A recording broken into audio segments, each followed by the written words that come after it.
Imagine कीजिए कि आप किसी सोल्ड आउट कंसर्ट के टिकट्स खरीद रहे हैं। आप एंट्रेंस गेट पर खड़े हैं, जहां एक high tech security scanner per hour 10,000 attendees को प्रोसेस करता है। स्कैनर लोगों को इंस्टेंटली अप्रूव करता है और उन्हें टर्नस्टाइल्स के थ्रू एक संकरे हॉलवे में भेज देता है। हालांकि उस हॉलवे के एंड में एक अकेला सिक्योरिटी ऑफिसर बैठा है जो हाथ से फोटो आईडीज चेक कर रहा है। वह पर आवर सिर्फ 100 लोगों को ही इंस्पेक्ट कर सकता है। आगे क्या होगा ये प्रेडिक्टेबल है। कुछ ही मिनटों में वह संकरा हॉलवे हजारों फ्रस्ट्रेटेड फैंस से वॉल टू वॉल पैक हो जाता है। एक बार जब हॉलवे पूरी तरह से भर जाता है तो देर से आने वाले फैंस को फिजिकली बाहर स्ट्रीट में धकेल दिया जाता है।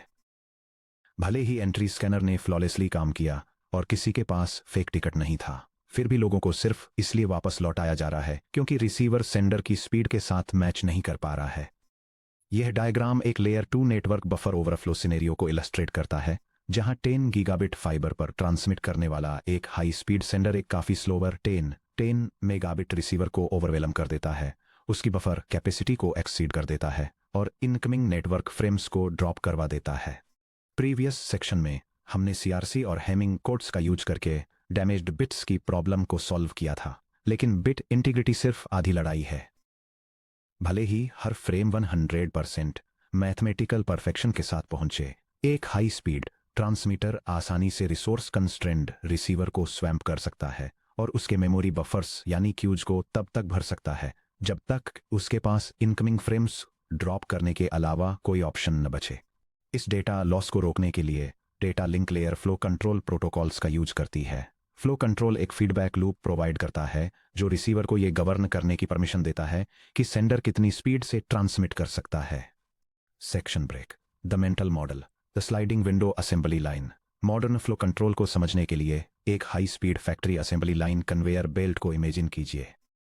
यह डायग्राम कंप्यूटर नेटवर्किंग में स्लाइडिंग विंडो प्रोटोकॉल के कंसेप्ट को इलस्ट्रेट करता है, ये दिखाते हुए कि कैसे डेटा पैकेट्स एक कंसेप्चुअल कन्वेयर बेल्ट पर अनसेंट से लेकर एक्टिव और अनएक्नॉलेज्ड पैकेट्स वाली फिक्स्ड कैपेसिटी सेंडर विंडो के थ्रू फुल्ली एक्नॉलेज्ड स्टेटस तक प्रोग्रेस करते हैं। The tray window frame. Sender के पास कन्वेयर बेल्ट के ऊपर रखा एक फिजिकल फ्रेम या ट्रे होता है। यह ट्रे एक समय में एक फिक्स्ड मैक्सिमम नंबर के पैकेजेस रख सकता है, जैसे n=4 packages in flight limits. Sender को इस ट्रे में पैकेजेस लोड करने और उन्हें बेल्ट पर आगे भेजने की परमिशन होती है। हालांकि एक बार जब ट्रे बिना चेक किए गए पैकेजेस से पूरी तरह भर जाता है तो असेंबली लाइन रुक जाती है। सेंडर पैकेज नंबर 5 को बेल्ट पर तब तक नहीं रख सकता जब तक पैकेज नंबर 1 डेस्टिनेशन वर्कर तक नहीं पहुंच जाता, वैलिड के रूप में स्टैंप नहीं हो जाता और पैकेज नंबर 1 को ट्रे से रिलीज करने के लिए एक एक्नॉलेजमेंट यानी एक मैसेज वापस नहीं आ जाता। Sliding forward. जब सेंडर को पैकेज नंबर 1 के लिए एक मिलता है तो ट्रे की लेफ्ट एज एक पोजीशन आगे शिफ्ट हो जाती है। पैकेज नंबर 1 विंडो की लेफ्ट साइड से हट जाता है, मार्क कंप्लीटेड, और राइट एज पैकेज नंबर 5 को एक्टिव ट्रांसमिशन जोन में आने देने के लिए खुल जाती है। ये मूवेबल बाउंड्री स्लाइडिंग विंडो है। इस विंडो के साइज को एडजस्ट करके नेटवर्क प्रोटोकॉल्स लिंक थ्रूपुट को रिसीवर बफर कॉन्स्टेंट्स के साथ सही तरीके से बैलेंस करते हैं। Section break. Automatic repeat request ARQ taxonomy. जब हम फ्लो कंट्रोल विंडोज के साथ स्पीड रेगुलेट करना को एरर कंट्रोल टाइमर और एक का यूज करके लॉस्ट डैमेज्ड फ्रेम्स को रिट्रांसमिट करना के साथ कंबाइन करते हैं तो बनने वाले हाइब्रिड एल्गोरिथम्स को automatic repeat request ARQ protocols कहा जाता है। कंप्यूटर नेटवर्किंग में एक्सटेंसिवली टेस्ट किए गए 3 क्लासिक ARQ वेरिएंट्स हैं। यह diagram automatic repeat request protocols की टैक्सोनॉमी को इलस्ट्रेट करता है। ये इन्हें स्टॉप एंड वेट प्रोटोकॉल्स, जिनका सेंडर विंडो साइज 1 होता है, और स्लाइडिंग विंडो प्रोटोकॉल्स, जिनका सेंडर विंडो साइज 1 से ग्रेटर होता है, में कैटेगराइज करता है। स्लाइडिंग विंडो कैटेगरी आगे गो बैक इन, जहां रिसीवर विंडो साइज 1 होता है, और सेलेक्टिव रिपीट में डिवाइडेड है, जहां रिसीवर विंडो साइज 1 से ग्रेटर होता है। चलिए हर प्रोटोकॉल को फर्स्ट प्रिंसिपल्स से समझते हैं। सबसे सिंपल स्कीम से शुरुआत करके हाई परफॉर्मेंस एंटरप्राइज प्रोटोकॉल्स तक बनाते हैं। Section break. Stop and wait ARQ the ultra cautious protocol. सबसे simple flow control strategy stop and wait ARQ है। यहां सेंडर विंडो साइज SW और रिसीवर विंडो साइज RW दोनों को स्ट्रिक्टली 1 पर सेट किया गया है। S sub W = 1, R sub W = 1। Stop और वेट कैसे काम करता है? सेंडर एक सिंगल फ्रेम 0 ट्रांसमिट करता है। सेंडर एक काउंटडाउन टाइमर स्टार्ट करता है और ट्रांसमिट करना पूरी तरह बंद कर देता है। यह आइडल बैठा रहता है। रिसीवर फ्रेम 0 को एक्सेप्ट करता है, एरर्स के लिए इसे इंस्पेक्ट करता है और एक एक्नॉलेजमेंट ACK1 रिटर्न करता है, जिसका मतलब है कि मुझे फ्रेम 0 सक्सेसफुली मिल गया है, अब मुझे फ्रेम 1 भेजो। ACK1 मिलने पर सेंडर टाइमर को स्टॉप करता है, अपने 1 बिट सीक्वेंस नंबर को आगे बढ़ाता है और फ्रेम 1 भेजता है। यह इलस्ट्रेशन सेंडर और रिसीवर के बीच रिलायबल डेटा ट्रांसमिशन के लिए स्टॉप एंड वेट प्रोटोकॉल के स्टैंडर्ड ऑपरेशनल सीक्वेंस को डेमोन्स्ट्रेट करता है। सेंडर एक इनिशियल डेटा फ्रेम ट्रांसमिट करता है और एक टाइमर इनिशिएट करता है। रिसीवर द्वारा फ्रेम को सक्सेसफुली रिसीव करने के बाद यह एक एक्नॉलेजमेंट सिग्नल वापस भेजता है। एक्नॉलेजमेंट मिलने पर सेंडर टाइमर स्टॉप कर देता है और अगले डेटा फ्रेम का ट्रांसमिशन इनिशिएट करता है। लॉस्ट फ्रेम्स और लॉस्ट ACK को हैंडल करना। जब वायर पर चीजें गलत हो जाती हैं तो क्या होता है? Case 1, lost data frame. अगर फ्रेम 0 लिंक पर नॉइज की वजह से डिस्ट्रॉय हो जाता है तो यह रिसीवर तक कभी नहीं पहुंचता। रिसीवर साइलेंट रहता है। आखिरकार सेंडर का टाइमर एक्सपायर हो जाता है। Time out.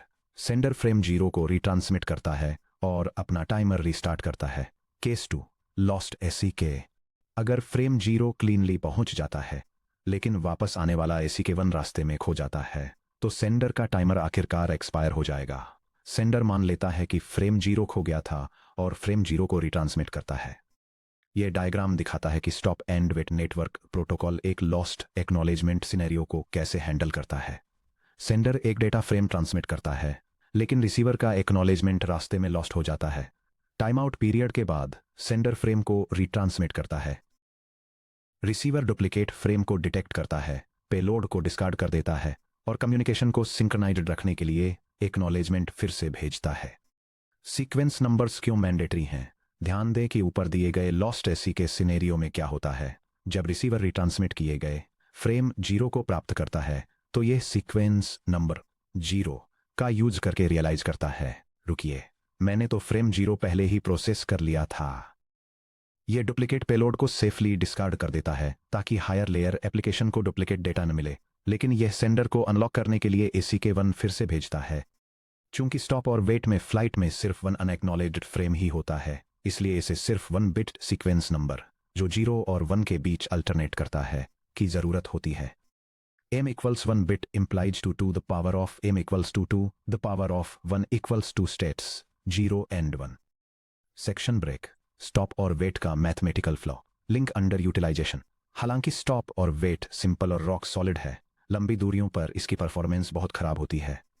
चलिए फॉर्मल एफिशिएंसी इक्वेशन को डिराइव करते हैं।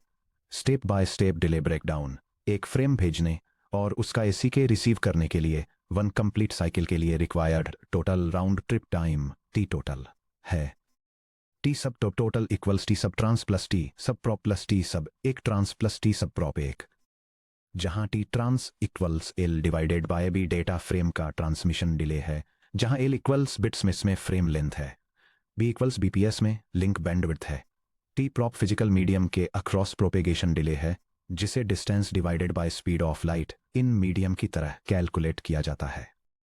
T एक ट्रांस छोटे से एक कंट्रोल पैकेट का ट्रांसमिशन टाइम है, क्योंकि एक बहुत छोटे होते हैं।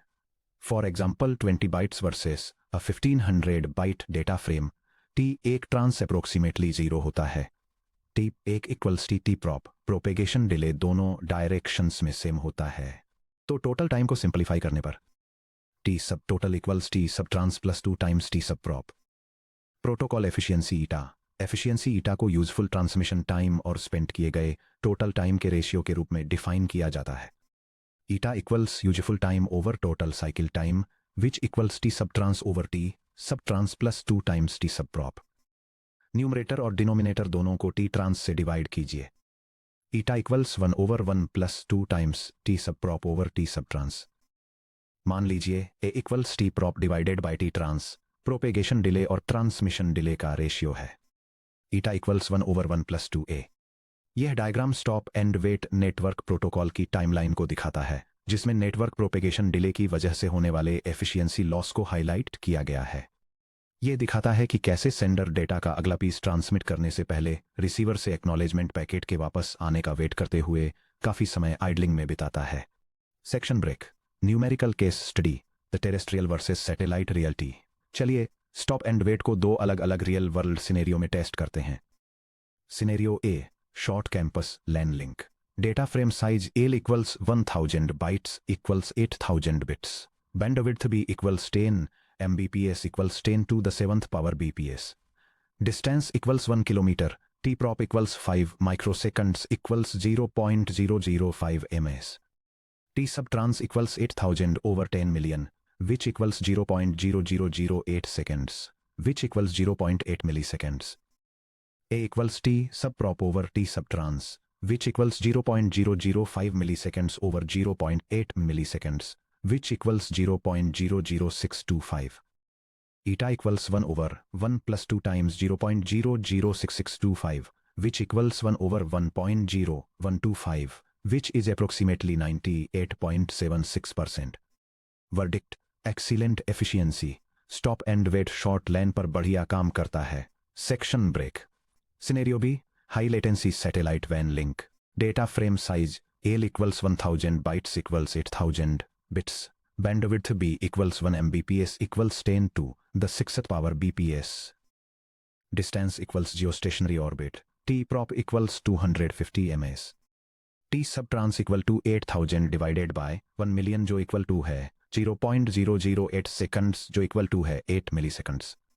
A equal to T subprop divided by T subtrans जो equal to है 250 milliseconds divided by 8 milliseconds जो equal to है 31.25.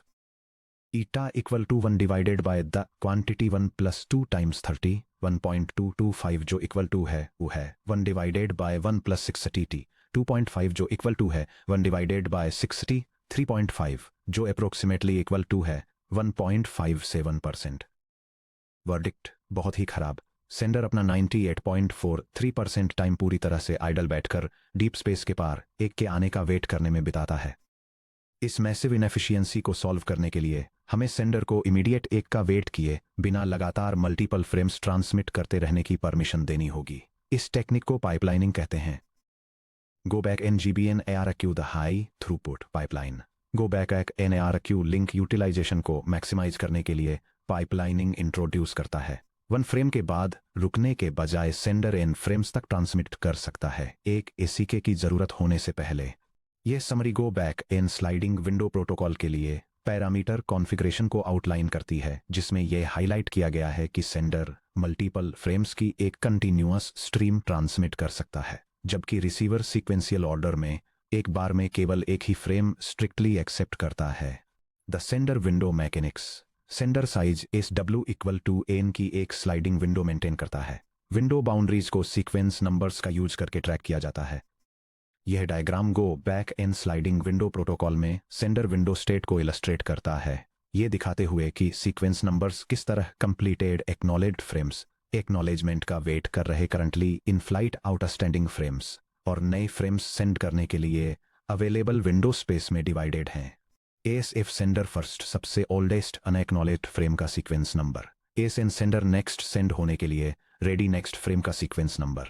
ट्रांसमिट करने की condition SN-SF is less then n है। जब तक इन फ्लाइट फ्रेम्स का नंबर n से कम है, सेंडर नए फ्रेम्स को वायर पर इमीडिएटली पुश कर सकता है। Cumulative ACKs the receivers super power.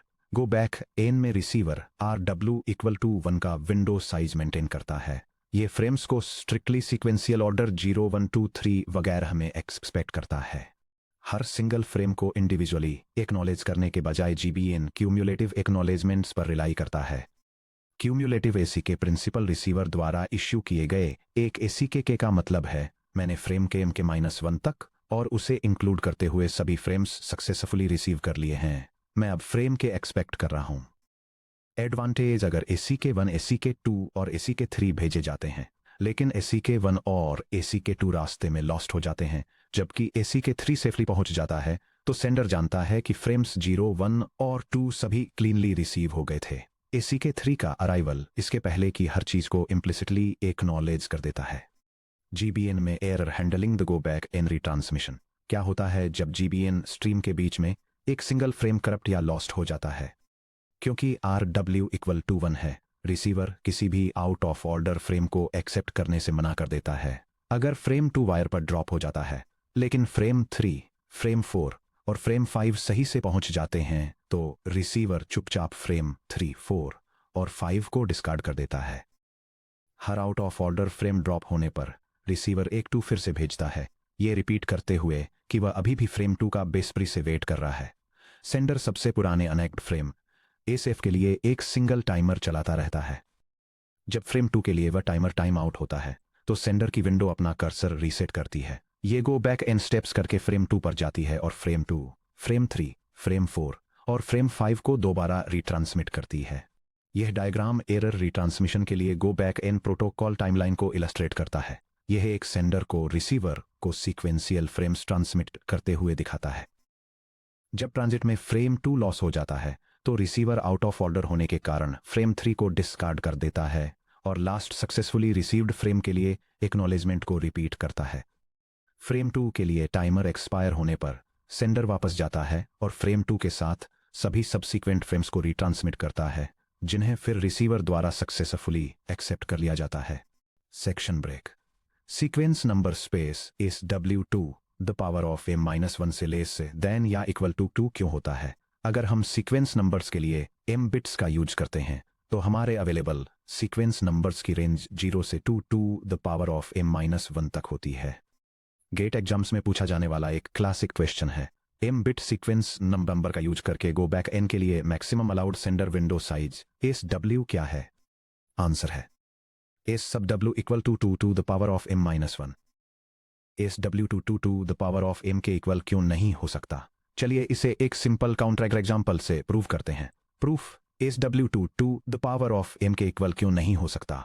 मान लीजिए हमारे 2 बिट सीक्वेंस नंबर है m equal to 2। Total sequence states equal to two the power of 2, जो 4 के इक्वल है। Available numbers 0, 1, 2, 3। मान लीजिए हम गलती से SW equal to the power of m, जो 4 के इक्वल है, अलाउ कर देते हैं। यह सिनेरियो इलस्ट्रेट करता है कि गो बैक एन प्रोटोकॉल में सेंडर विंडो साइज को 2 to the power of m के इक्वल सेट करने से डेटा करप्शन क्यों होता है, और यह दिखाता है कि कैसे एक लॉस्ट एक्नॉलेजमेंट की वजह से रिसीवर रिट्रांसमिटेड डुप्लीकेट फ्रेम्स को नया इनकमिंग डेटा समझने की भूल कर बैठता है। इस एम्बिग्यूटी से बचने के लिए विंडो साइज को करंट विंडो और नेक्स्ट एक्सपेक्टेड फ्रेम के बीच कम से कम एक सीक्वेंस नंबर का गैप छोड़ना चाहिए। इसलिए गो बैक एन के लिए A sub W plus R sub W is a less than or equal to 2 to the power of m जिसका मतलब है S sub W plus 1 is a less than और equal to 2 to the power of m जिसका मतलब है S sub W is a less than और equal to 2 to the power of m-1। यह section illustrate करता है कि 3 bit sequence number field के बेसिस पर गो बैक एन प्रोटोकॉल के लिए मैक्सिमम सेंडर विंडो साइज कैसे कैलकुलेट किया जाता है, जिससे 7 फ्रेम्स की अपर लिमिट मिलती है। Section break. Go back N efficiency formula. चूंकि go back N round trip delay के दौरान पाइपलाइन को n फ्रेम्स से कंटिन्यूअसली भरा रखता है, इसकी efficiency equation window size n के साथ लीनियरली स्केल करती है। Eta equal to n times T sub trans divided by the quantity T sub trans plus 2 times T sub prop, जो इक्वल टू है n divided by the quantity 1 plus 2a, जहां n equal to sender window size SW, a equal to T prop divided by T trans. Maximum या optimal window size n opt 100% channel utilization achieve करने के लिए ईटा equal to 100% हम set करते हैं। n divided by the quantity 1 plus 2a is greater than और equal to 1, जिसका मतलब है n sub opt equal to 1 plus 2a। अगर sender window size n 1 plus 2a से ग्रेटर देन या इक्वल टू है, तो लिंक एफिशिएंसी 100% तक पहुंच जाती है। पाइप पूरी तरह से फुल रहता है, 0 सेंडर आइडल टाइम के साथ। यह ASCII diagram data transmission protocols में नेटवर्क लिंकिंग यूटिलाइजेशन एफिशिएंसी और विंडो साइज के बीच के रिलेशनशिप को दिखाता है। यह दिखाता है कि कैसे विंडो साइज बढ़ने के साथ एफिशिएंसी लिनियरली बढ़ती है, जब तक कि यह मैक्सिमम कैपेसिटी पे कैप होकर ऑप्टिमल परफॉर्मेंस तक नहीं पहुंच जाती। Section break 3 selective repeat SRARQ precision retransmission. हालांकि go back and stop and wait से काफी सुपीरियर है, पर इसमें एक बड़ी वीकनेस है। ये नॉइजी लिंक्स पर बैंडविड्थ वेस्ट करता है। अगर कोई लिंक 100 फ्रेम विंडो में से फ्रेम 2 को ड्रॉप कर देता है, तो GBN इसके बाद के 98 बिल्कुल सही फ्रेम फेंक देता है और स्क्रैच से पूरे 99 फ्रेम्स फिर से रिट्रांसमिट करता है। सिलेक्टिव रिपीट इस RARQ रिसीवर को उसकी खुद की बफर विंडो देकर इसे सॉल्व करता है। इस सब W इज ग्रेटर देन 1 और R sub W is greater than 1। Usually इस W इक्वल टू RW होता है।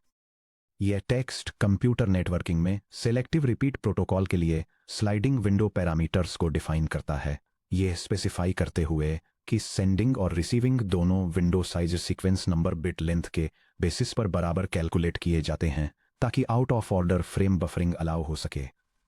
सेक्शन ब्रेक सिलेक्टिव रिपीट कैसे काम करता है। रिसीवर बफरिंग अगर फ्रेम 2 लॉस हो जाता है लेकिन फ्रेम 3 और फ्रेम 4 आ जाते हैं तो रिसीवर फ्रेम 3 और 4 को डिस्कार्ड नहीं करता, ये उन्हें सॉर्टिंग बफर में स्टोर कर लेता है। सिलेक्टिव एक या नैक रिसीवर स्पेशली फ्रेम 2 को टारगेट करते हुए एक नेगेटिव एक्नॉलेजमेंट नैक 2 भेजता है या इंडिविजुअल फ्रेम्स को रिसीव्ड मार्क करते हुए एक भेजता है। Targeted retransmission sender her single in flight frame के लिए इंडिपेंडेंट टाइमर्स मेमर्स मेंटेन करता है। जब फ्रेम 2 आउट हो जाता है या नैक 2 रिसीव करता है तो सेंडर सिर्फ फ्रेम 2 को रिट्रांसमिट करता है, ये रिसीवर के बफर में फ्रेम 3, 4 और 5 को अनटच छोड़ देता है। विंडो स्लाइडिंग एक बार मिसिंग फ्रेम 2 आ जाता है तो रिसीवर फ्रेम 2, 2, 3, 4 और 5 को सही सीक्वेंस ऑर्डर में एक साथ जोड़ता है, उन्हें एप्लीकेशन लेयर को सौंपता है और अपनी विंडो को आगे स्लाइड कर देता है।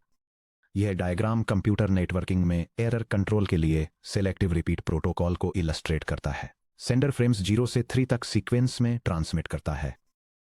जब फ्रेम 2 ट्रांसिट में लॉस हो जाता है तो रिसीवर फ्रेम 3 को बफर कर लेता है और फ्रेम 2 की रिक्वेस्ट करते हुए एक नेगेटिव एक्नॉलेजमेंट भेजता है। सेंडर सिर्फ मिसिंग सेकंड फ्रेम को रिट्रांसमिट करके रिस्पॉन्ड करता है। एक बार रिसीव होने के बाद रिसीवर फ्रेम्स 2 और 3 को प्रॉपर सीक्वेंस में स्टिच कर लेता है और अपनी स्लाइडिंग विंडो को एडवांस करता है। सेक्शन ब्रेक सिलेक्टिव रिपीट के लिए sequence number space SWRW222 the power of M से लेस देन या इक्वल टू क्यों है, क्योंकि सेंडर और रिसीवर दोनों विंडोज सीक्वेंस स्पेस में इंडिपेंडेंटली स्लाइड हो रही हैं, तो सिलेक्टिव रिपीट के लिए मैक्सिमम अलाउड विंडो साइज क्या है। कोलिजन फ्री ऑपरेशन के लिए गोल्डन कंस्ट्रेंट है S sub W plus R sub W is less than और equal to the power of M.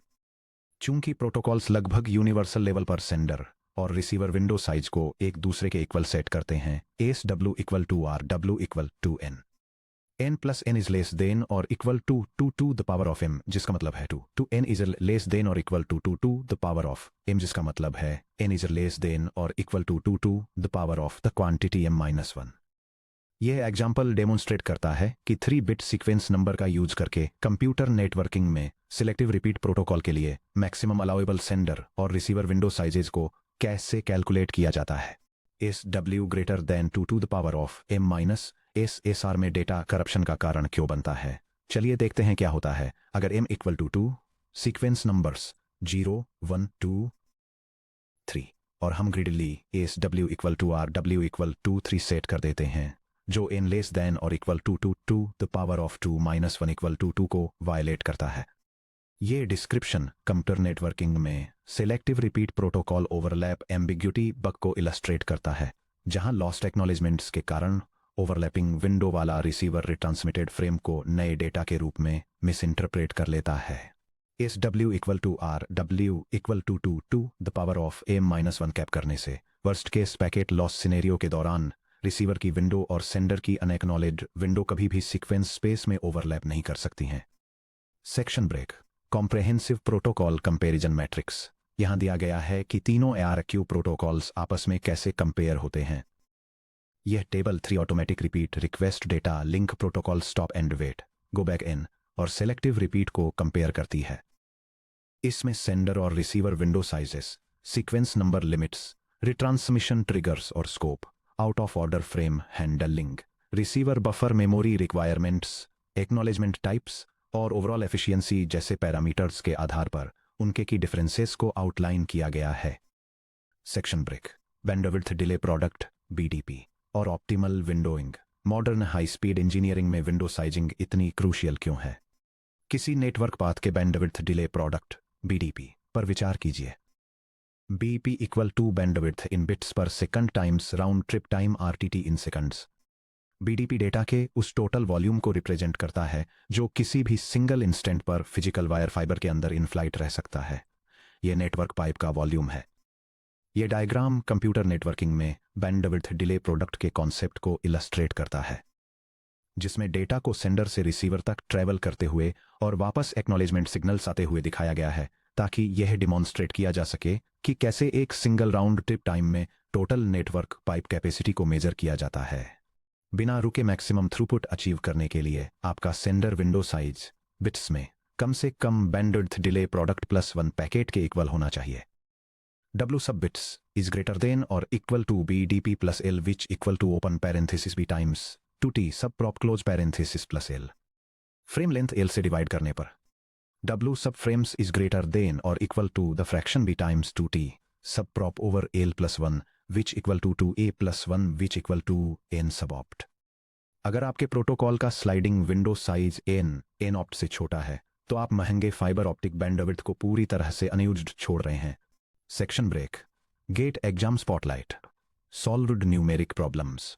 Gate exam में अच्छा परफॉर्म करने के लिए फ्लो कंट्रोल फॉर्मूलाज पर मास्टरी होना बेहद जरूरी है। चलिए 2 क्लासिक प्रॉब्लम आर्किटाइप्स को सॉल्व करते हैं। प्रॉब्लम 1, ऑप्टिमल विंडो और सीक्वेंस बिट्स कैलकुलेशन। क्वेश्चन, एक सैटेलाइट लिंक की बैंडविड्थ 8 Mbps है और one way propagation delay 125 milliseconds है। डेटा फ्रेम्स 1000 बाइट्स लंबे हैं। गो बैक NARQ का यूज करके 100% चैनल यूटिलाइजेशन के लिए optimal sender window size calculate कीजिए। सीक्वेंस नंबर्स के लिए फ्रेम हेडर में required minimum number of bits determine कीजिए। सॉल्यूशन। स्टेप 1, यूनिट्स को स्टैंडर्ड डायमेंशंस में कन्वर्ट कीजिए। Bandwidth BB equal to 8 Mbps, जो equal to 8 × 10⁻⁶ power bits per second है। Frame length L equal to 1000 bytes, जो equal to 8000 bits है। Propagation delay T prop equal to 125 milliseconds, जो equal to 0.125 seconds है। Step 2, transmission delay T trans calculate कीजिए। T sub trans equal to AL over BB, which equal to 8 to 8000 bits over 8 × 10⁻⁶ bits per second, which equal to 0.001 seconds, which equal to 1 millisecond. Step 3, parameter A calculate कीजिए। A equal to T sub prop over T sub trans, which equal to 125 milliseconds over 1 millisecond, which equal to 125। Step 4, optimal window size N opt calculate कीजिए। N sub opt equal to 1 + 2A, which equal to 1 + 2 × 125, which equal to 1 + 250, which equal to 251 frames. Step 5, go back N के लिए required sequence bits M determine कीजिए। Go back N में SW is less than और equal to 2 to the power of M-1 होता है। यहाँ SW equal to 251 है। 2 to the power of M-1 is greater than or equal to 251, which implies 2 to the power of M is greater than or equal to 252। 2 की powers test कीजिए। 2 to the 7th power equal to 128, जो 252 से कम है insufficient. 2 to the 8th power equal to 256, जो 252 से greater than या equal to है valid. Final answers, optimal window size N equal to 251, minimum sequence bits M equal to 8 bits. Section break. Problem 2, selective repeat versus go back N efficiency और sequence limits. Question, एक protocol 4 bit sequence number space user करता है जहां M equal to 4 है। गो back N के लिए maximum sender window size SWGBN क्या है? सेलेक्टिव रिपीट के लिए maximum sender window size SWSR क्या है? अगर T trans equal to 2 milliseconds और T prop equal to 49 milliseconds है, तो पार्ट 1 से अपनी मैक्सिमम अलाउएबल विंडो साइज का यूज करके गो बैक N द्वारा अचीव की गई मैक्सिमम चैनल एफिशिएंसी कैलकुलेट कीजिए। Solution. Step 1, sequence space size M equal to 4 bits के साथ total sequence states 2 to the 4th power equal to 16 है।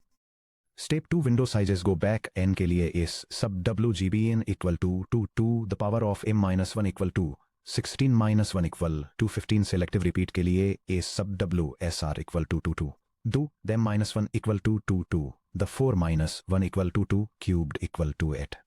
Step 3, go back N की efficiency calculate करें।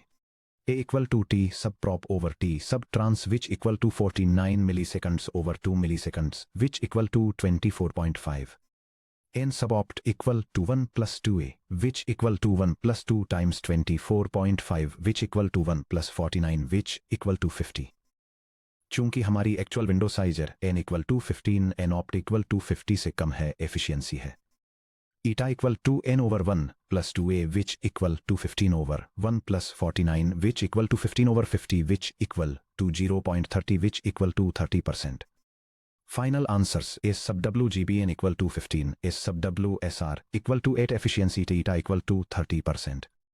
Section break chapter section summary. ये reference chart computer networking में core data link layer flow control concepts और automatic repeat request protocols को summarize करता है. ये एक्सप्लेन करता है कि कैसे फ्लो कंट्रोल एक फास्ट सेंडर को रिसीवर के मेमोरी बफर को ओवरवेलम करने से रोकता है, stop and wait, go back N और सिलेक्टिव रिपीट प्रोटोकॉल्स को उनकी विंडो साइजेस और रिट्रांसमिशन स्ट्रेटेजीज के बेसिस पर कंपेयर करता है. रैप अराउंड एम्बिगुटी को रोकने के लिए सीक्वेंस नंबर कंस्ट्रेंट्स को आउटलाइन करता है और चैनल एफिशिएंसी को मैक्सिमाइज करने के लिए ऑप्टिमल विंडो साइज को कैसे कैलकुलेट करना है, ये डिफाइन करता है. सेक्शन ब्रेक नेक्स्ट टॉपिक पर ब्रिजिंग चैप्टर 3 में इस पॉइंट तक हमने एक कंफर्टेबल अजम्पशन बनाया है. एग्जैक्टली एक सेंडर और एक रिसीवर के बीच एक dedicated private point two two point wire मौजूद है. चाहे हम CRC चेकसम कैलकुलेट कर रहे हों, हेमिंग कोड के साथ बिट्स रिपेयर कर रहे हों या गो बैक एन के साथ ट्रांसमिशन विंडोज स्लाइड कर रहे हों, हमने माना कि दूसरे कंप्यूटरों से कोई आउटसाइड इंटरफेरेंस नहीं है. हालांकि रियल वर्ल्ड नेटवर्क शायद ही कभी आइसोलेटेड प्राइवेट वायर्स पर ऑपरेट करते हैं. क्राउडेड कॉफी शॉप में वाईफाई एक ऑफिस फ्लोर पर शेयर की गई ईथरनेट कोएक्स केबल या पूरे कॉन्टिनेंट में सिग्नल्स बीम करने वाले सैटेलाइट ट्रांसमिशन पर विचार करें. दर्जनों या सैकड़ों डिवाइसेस को एक साथ बिल्कुल same physical transmission medium share करना होगा. क्या होता है जब दो वायरलेस लैपटॉप एक ही फ्रीक्वेंसी बैंड पर एग्जैक्ट सेम माइक्रोसेकंड में डेटा फ्रेम्स ट्रांसमिट करते हैं? उनके इलेक्ट्रोमैग्नेटिक सिग्नल्स मिड एयर में टकराते हैं, वोल्टेज सिग्नल्स को स्क्रैम्बल करते हैं और दोनों फ्रेम्स को गार्बेज नॉइज में बदल देते हैं. मल्टीपल इंडिपेंडेंट नोड्स ये कैसे कोऑर्डिनेट करते हैं, किसे बोलने का मौका मिलेगा और किसे वेट करना होगा. हमारे अगले section 3.6 medium access control MAC channelization versus random access protocols में हम मल्टी एक्सेस ब्रॉडकास्ट डोमेन में एंटर करेंगे. ये एक्सप्लोर करने के लिए किसी SMA/CD, CSMA/CA, TDMA और CDMA जैसे प्रोटोकॉल्स शेयर्ड फिजिकल चैनल्स को बिना टोटल क्यूस के कैसे लगातार चलाते रहते हैं.